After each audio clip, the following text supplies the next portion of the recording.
1979年，新加坡开始推行讲华语运动，为的是鼓励华族多讲华语，少说方言。当年大多数的剧集从香港及台湾购入，大多都有粤语和闽南语对白。为了配合讲华语运动，外购剧要用华语配音，大大增加了购剧成本。他到底是我的亲爹。王彦宏烈，你批评他不是你的儿子。因为我们正在推广讲华语嘛，而且就是说要新加坡人都用共同的一个语言，所以在这方面呢，它有一个限制，就是我们拍的这个给大众看的中文节目呢，是不可以介入方言的。一直到几年前，它是慢慢的放宽。这里报失了，我立刻通知高厅长。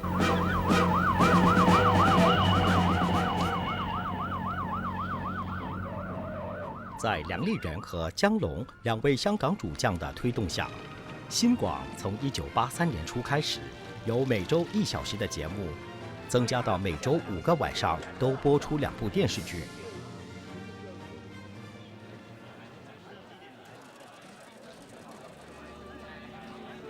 周末也不定期播映电视电影和喜剧，使得荧光幕上的人生百态更加精彩。就算他不肯资助我，我也一样要出国深造的。你这小子，我真服了你！想了一整夜，还是决定要出国。当然了，为了培养自己的明星，梁立仁和江龙借鉴香港模式，在新广也开办了演员训练班，并且举办了多届的才华横溢出新秀，发掘了郑慧玉、李明顺等新秀，一颗颗星星冉冉升起，光彩夺目。你很激动，我知道。先把眼泪忍住。你想不想知道，你得到的奖品是什么吗？如今家喻户晓的洪慧芳，当年也是从演员训练班毕业的。是啊，我只是想挡一挡他罢了。其实我是一个很内向的人的，我是不能跟人家交流的一个人来的。我见到人我会怯场的。那个时候是第5期演员训练班，就考进去的时候就经过了9个月的培训。那时候培训是蛮辛苦的，就是我白天还要去工作，因为我需要收入嘛，所以白天工作，晚上上课，1个礼拜7天都是在那边受训的。然后就9个月之后呢，他们就开始筛选演员了，很幸运的被选中当演员。我出来太久，我怕妈妈担心。哦，这样吧，我送你回去吧。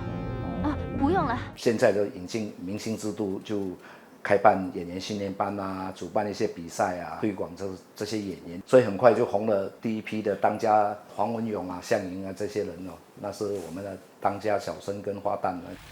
为什么？我们是朋友啊。你以后用功一点儿，我相信你一定会有进步的。谢谢你对我的鼓励。放背向看度。为什么这么笨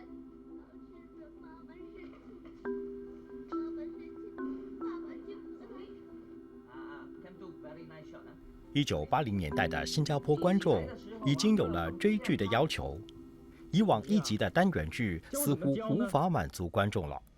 此时，中篇电视连续剧诞生了。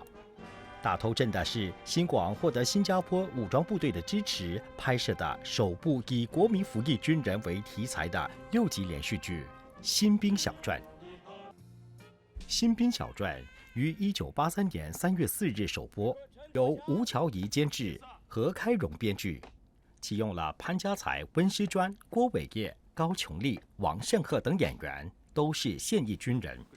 节目制作人冯仲汉说：“用兵演兵，最像兵。”客串的演员更有张维、李英珠、罗爱田、黄玉芳、曾慧芬、向云等一众新加坡当时的今日之星和未来之星。《新兵小传》创收视新高，也带红了一众阿兵哥。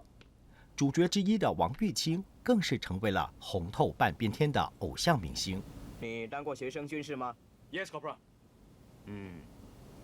新兵小传当时也算是很轰动的，我们去到哪里都是满满的观众，满满的粉丝，因为宣传很大，所有的报馆记者、magazine 周刊的记者，他们都出动了，去到哪里他跟到哪里。因为《新兵小传》的播出是，他先播1集，然后每一个月播1集，1集后1个月我们又在第2集，第2集的时候我们又要做宣传，所以很多粉丝会一起来的。《新兵小传》的热播，让初出茅庐的王玉清成为当时红极一时的少男偶像，片约不断。1983年，王玉清主演了新加坡第一部青春偶像电视剧《小飞鱼》。也是因为参演了这部游泳主题的电视剧，让只有22岁的王玉清第一次克服了对水的恐惧。其实那时候刚好，这批香港人来的时候，我刚好那时在念书，然后他们就发现了我，叫我去试镜小飞鱼。他说你明天早上就到，那时候是 SBC， 你到 SBC 来就好了。然后我到了中华游泳池，真的看到，哇，当时很红的王玉清，我就原来是真的，双脚发了。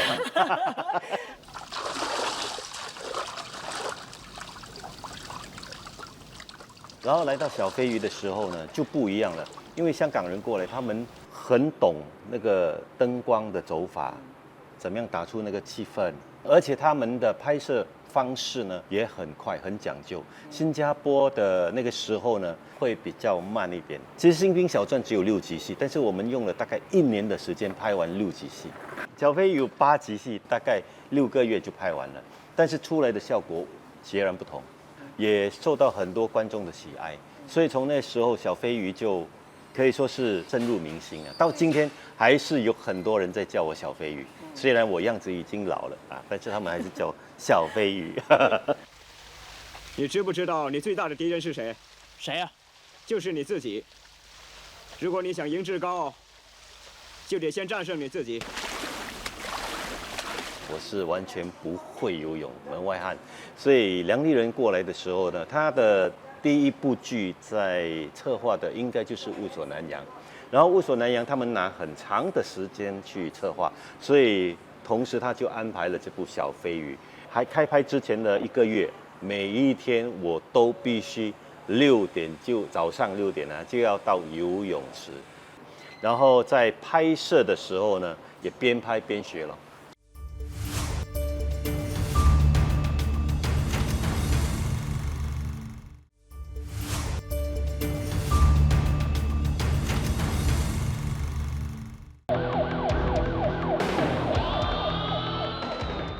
从警匪类型到军旅题材，再至青春偶像，1980年代的新加坡电视剧，在本地电视人和香港幕后专才的共同推动下，在制作水平大大提升的基础上，故事题材也取得突破。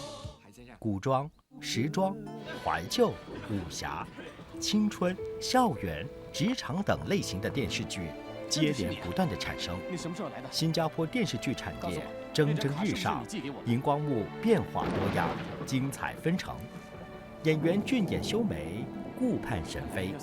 以旧时南洋为题材的电视剧更是大受欢迎。小飞，小飞。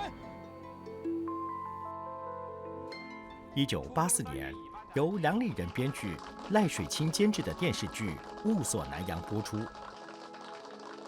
由向云、黄文勇、陈树成、吴岱荣等主演，《雾锁南洋》讲述了新加坡华人先辈下南洋，历尽艰辛，在新加坡落地生根，为新加坡的繁荣做出巨大贡献的故事。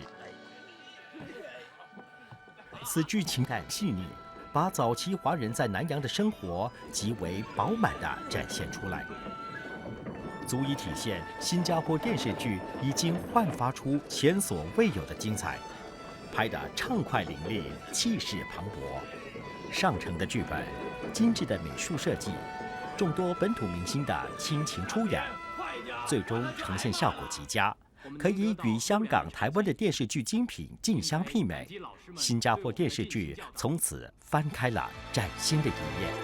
人世间缠有多少离合悲欢，生命中缠有几许。同时，在中国、香港、台湾，也刮起了一阵雾锁南洋的热潮，风靡一时。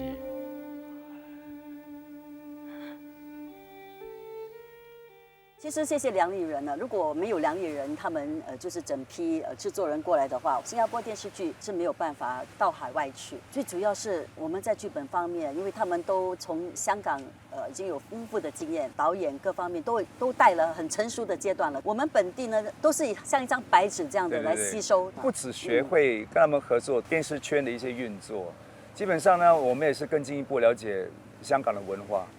因为他们的文化让我们有一个不一样的视野，要不然我们也不会进步这么快，所以他们真的要非常谢谢他们。对于新加坡电视剧而言，雾锁南洋有着里程碑的意义。我想不会有危险吧？那他会残废吗？雾锁对我来说是一个非常重要的电视剧，因为它是让我真正学习表演，因为遇到许多良师导演。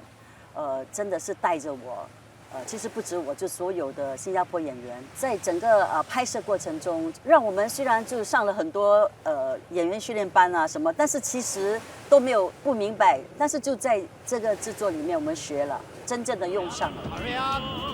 I said hurry up! Excuse me, sir. 雾锁南洋既然就成为我们新加坡影艺圈的一个新乐章，就是我们一个非常代表那个年代的一个非常戏精的一个作品。有一场戏是阿梅下海去游泳，对，然后我就跳下去，没想到他竟然找了个替身给我，那个替身就把他的衣服脱了，就穿了我的衣，我就很惊讶，因为我从来不知道演员有替身的。我觉得这种场面对我来说是很新鲜，因为在那之前完全都不知道有替身这回事。你们不要跟上来，让病人多休息。哦，哎，张医生，马大兄，这是从伤者身上拿出来的子弹。坦白讲，这个角色我是非常非常喜欢的。这是我们新广，就是新加坡电视台第一部这个重头戏，所以大家都很重视。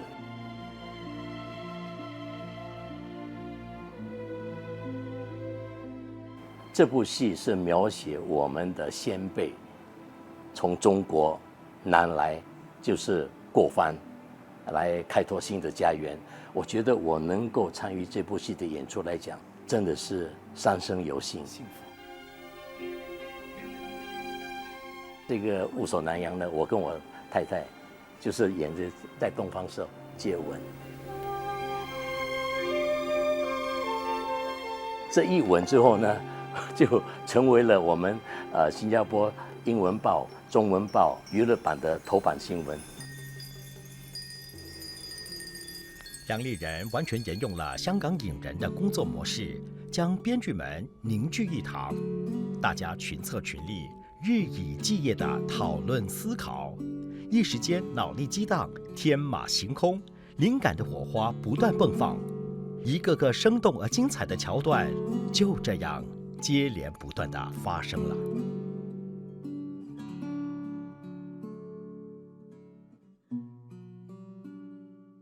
当时呢是有几个组别，都由一些大师们主导。所谓大师是梁丽人，我们的老板，当年的戏剧处的处长，江龙，哇，一个电影电视都很出色的一个，我也是我老板，他是也是带领一组人去创作了，去做策划一些故事的。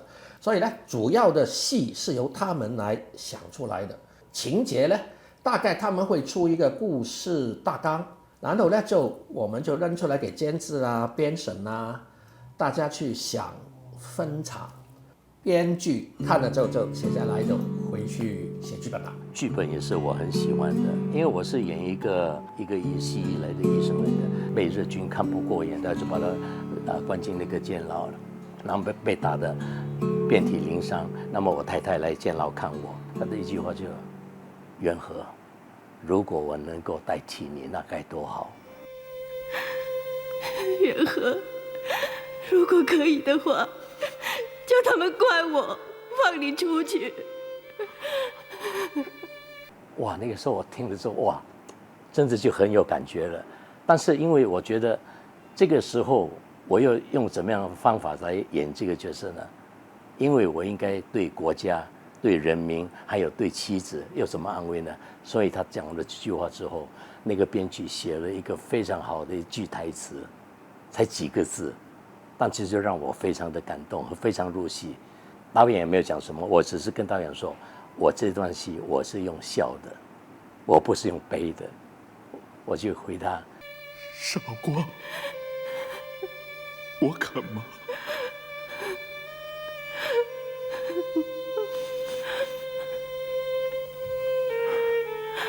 哇，那个时候那种感觉是用一点联系的，就是又疼老婆，又为那个国家的大局那种。所以我有时候觉得说，啊，这个剧本如果台词美的话，哇，这演起来真的是一种享受。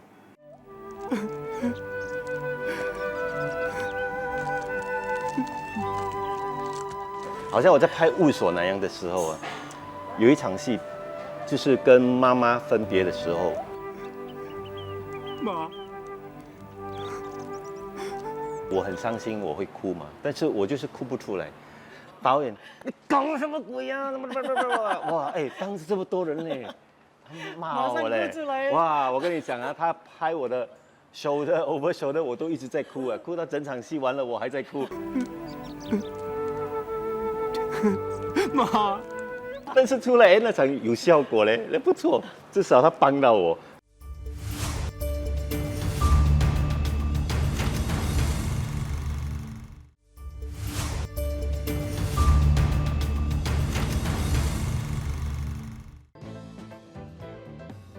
从1980年代中期开始，新加坡电视剧取得了商业和影响力上的巨大成功，成为了新加坡文化品牌的名片，成为新加坡软实力。不但在东南亚邻国如马来西亚等地受到欢迎，我只是离开台里远。在1984年至1993年间，仅中国就引进了新加坡电视剧20多部，《人在旅途》、调色板等等。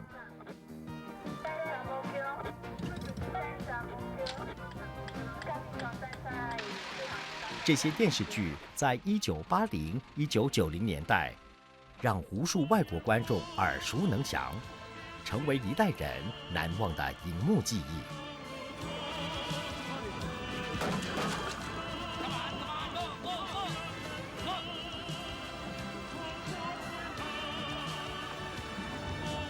雾锁南洋为什么会有印象呢？因为我在制作《焦点30分》的时候做了一个节目，就是要介绍、帮忙推广新加坡连续剧，所以我到现场去拍摄他们雾锁的这个制作的过程。拍的一个镜头就是雾锁南洋的经典镜头，第一个画面就是打开船舱，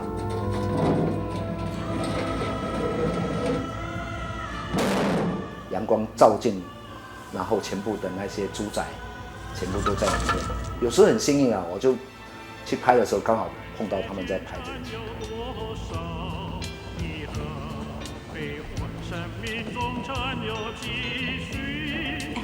我们上海。对，这个戏它的作用在什么地方？之前我们想都没有想到，要制作这么大的一个中国人南下。落帆南洋就讲到怎么奋斗，而且引进了很多的这种制作的方式，是我们以前没看过的。这是雾锁南洋带来的震撼，那是一个分水岭吧，应该这么讲。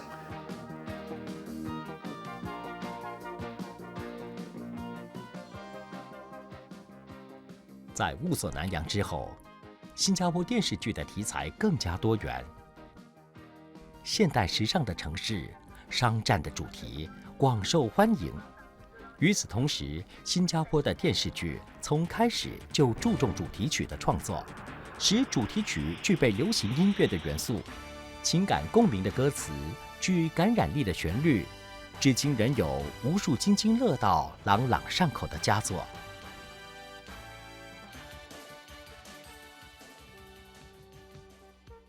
热爱创作的梁丽人。也为电视剧创作了多首主题曲及插曲。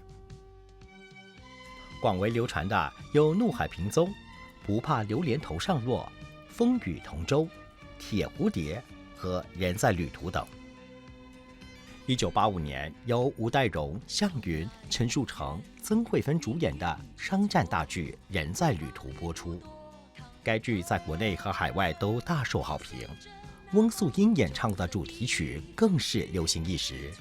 人生旅途，万水千山，无惧风急雨翻，只似风前絮。欢也零星，悲也零星。痛苦时刻，你就不会珍惜我。千山万水脚下过，一缕情丝真不脱。纵然此时候情如火，心里话儿向谁说？我不怕旅途孤单寂寞，只要你也想念我不怕旅途孤单寂寞，只要你也想念我，只要你也想念我。